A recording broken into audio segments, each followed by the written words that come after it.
Bonjour à tous les passionnés de cinéma. Je suis enchanté de vous retrouver sur ma chaîne Cinémadicte, où je vous propose les meilleures infos sur les nouveautés cinématographiques et les films déjà sortis. N'hésitez pas à vous abonner pour ne rien manquer des contenus captivants à venir. Allons-y. Salut à tous. Aujourd'hui, je vais vous plonger dans l'univers déjanté de Death Race 2000, ou comme on l'appelle en français, Les Fous du Volant, en plus trash.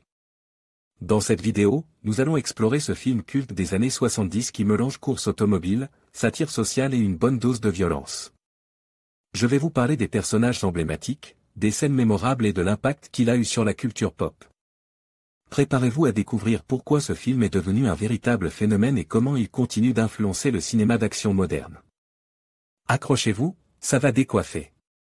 Attention, attention, voilà un film tombe dans l'oubli mais qui a tout de même donné naissance à l'un des pires films que j'ai pu voir.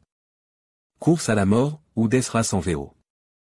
Franchement, ce n'est pas un chef-d'œuvre, mais avec 300 000 $ de budget on ne peut pas avoir une perfection, surtout pour un film qui date de 1975. Donc je le dis tout de suite, je préfère cette version à celle de Paul W. S. Anderson malgré le peu de moyens, premièrement car j'ai plus l'impression de regarder un épisode des Fous du Volant un peu trashos. Le principe est de traverser les États-Unis de l'Est à l'Ouest en tuant le plus de personnes sur la route, un film bien barge que elle. On peut qualifier de nanar mais aussi parce que de toute manière celui de 2008 n'apporte rien à part de la baston et des filles filmées. De manière à bien prendre les femmes pour des objets sexuels, de plus avec des répliques et un développement des personnages aussi. Débile. Enfin bref je m'éloignais du film de base et ma critique sur la version de 2008 est assez sauvage. Revenons au film d'origine, nous sommes dans un monde futuriste, en l'an 2000, bon on va dire que c'est une réalité alternative du coup, où les États-Unis ressemblent à un régime totalitaire. Chaque année il y a une course violente et donc les gens évitent de sortir de chez eux, les routes sont donc désertes, ce qui paraît cohérent lors du visionnage du film. C'est un film bourre d'humour avec, par exemple, les personnes âgées lâchées sur une route pour la journée de l'euthanasie, les vieux rapportant le plus de points lorsque les pilotes les tuent, ou encore les différentes morts dont une complètement folle, type corrida. Avec une voiture. D'ailleurs les voitures ont un style très fantaisiste, celle de Frankenstein s'apparente à un reptile par exemple. Il y en a une autre qui appartient à des nazis et donc qui est plutôt décorée comme les blindes de 39 à 45, donc même la bon point. Pour les personnages qui correspondent à leur voiture, quand je vous disais que c'était un fou du volant sanguinaire je ne vous mentais pas. Ce film a une âme et tout de même un message politique, basique mais tout de même présent, là où le remake est une contestation de l'autorité assez fade car les méchants n'ont pas été gentils avec le héros. Bref pour la version de 1975, d'accord il y a des lenteurs.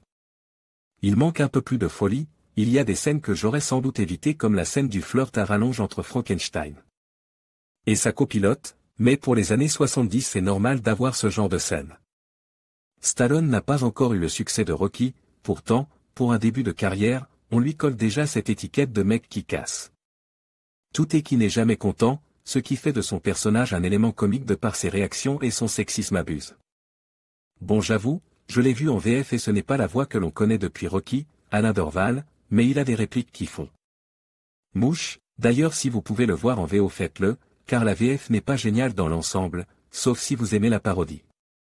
On a donc un film maladroit, mais avec un scénario intéressant, une manière de filmer plus sympathique que dans le remake de 2008.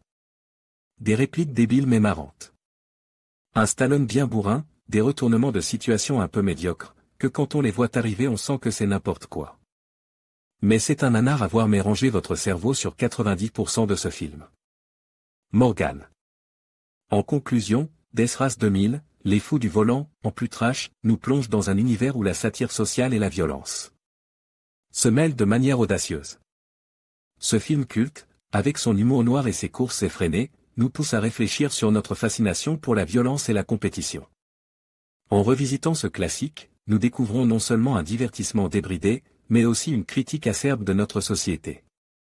Merci de nous avoir accompagnés dans cette exploration, et n'oubliez pas de partager vos réflexions sur ce film emblématique.